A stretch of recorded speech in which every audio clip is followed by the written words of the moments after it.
है, सभी पार्टियों ने प्रत्याशी घोषित कर दिए, नामांकन प्रक्रिया हो गई है। जो पुराने समीकरण हैं, पुरानी क्या गट्स हैं, आप राजनीतिक में जुड़े रहे हैं, क्या समीकरण बोल रहे हैं? सबसे पहले तो पत्रकार बंधु आपको एक बात बताना चाहता हूं कि लोकतंत्र में सभी को अधिकार है। चुनाव प्रक्रिया से गुजरने के लिए सभी को एक जैसा अधिकार है और इस भारत में सभी को, गरीब हो, अमीर हो, पार्टी हो, निर्दलीय हो, जिस भी पार्टी से जो भी हो, लड़ने का सभी को अधिकार है और सभी को अपने हिसाब से मतदान होता है। जो जिस तरह से अपना जनता को सही भावनाओं से जोड़ता है, उसको उसी तरह का मतदान उसके पक्ष में जाता है।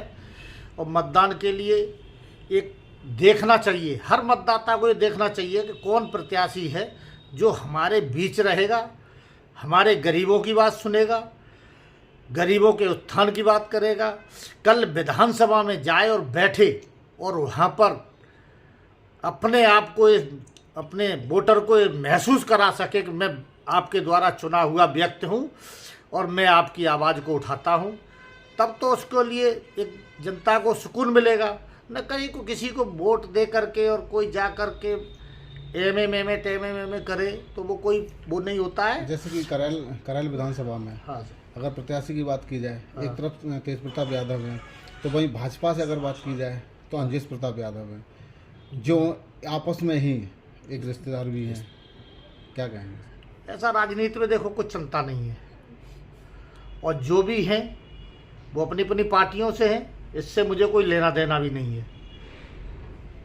मेरा अपना मत है कि जो मैं जनता से, मैं तो यही कहूँगा कि जिसको जो अच्छा लगे उसको अपना मत दे करके उसको भाई जिताएं, परंतु ये देखें कि मिलेगा कि नहीं मिलेगा, आपके उत्थान की बात करेगा कि नहीं करेगा। आप अपने कद को देखते हुए, वोटर भाइयों को अपने कद को देखते हुए और उस व्यक्ति को वोट दें जो आपके किसी भी तरह की उन्माद न फैलाए, सभी जात और धर्म के लिए बराबर का हक दिलाए, सभी गरीब, किसान, नौजवान, बेरोजगार, दलित, वांछित सभी की मदद करे। अगर उनकी मदद करोगे तो आपको खुद को भी सुकून मिलेगा। और मदद के लिए फिर ये नहीं कि आज हम वोट ले रहे तो उनके पैर छू रहे, और कभी भी चरित्र से नहीं करना चाहिए कि अगर हम राजनीति करने जा रहे हैं और चुनाव लड़ने जा रहे हैं तो इतने हम चरित्र से नहीं गिरेंगे कि अपने से छोटे के पैर नहीं छुएंगे।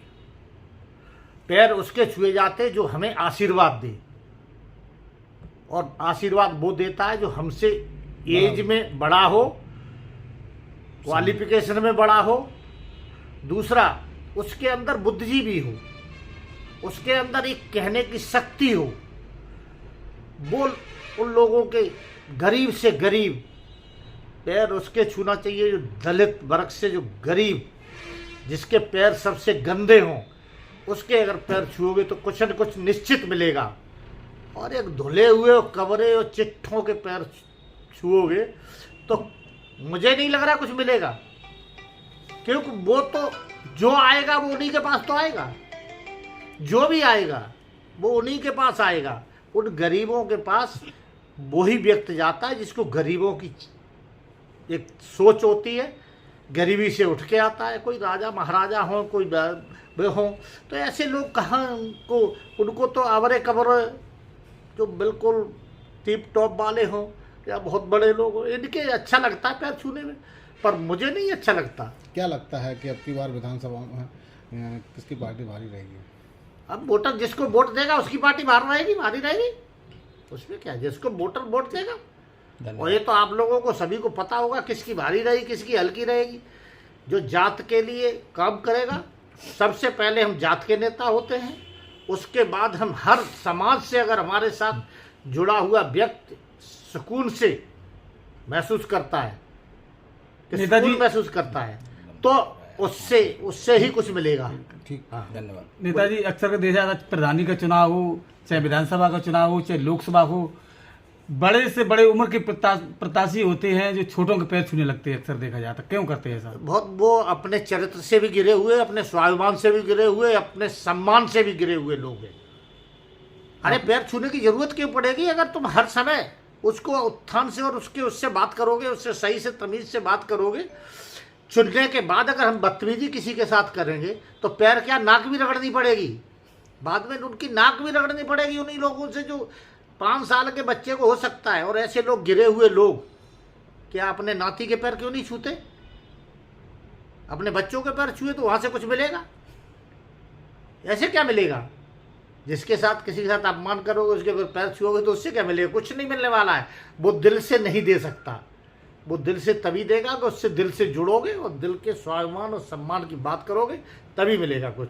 नेताजी आपको बहुत बहुत धन्यवाद, आपने नेताओं को बहुत बड़ी सीख दी। बहुत बहुत धन्यवाद आप पत्रकार बंधुओं को कि आपने आज दीपावली के उपलक्ष्य पे आपने हमसे जो क्वेश्चन किए उसका मैंने जवाब मैंने अपने हिसाब से दिया है। मैं किसी आर्टी पार्टी के हिसाब से जवाब नहीं देता हूँ।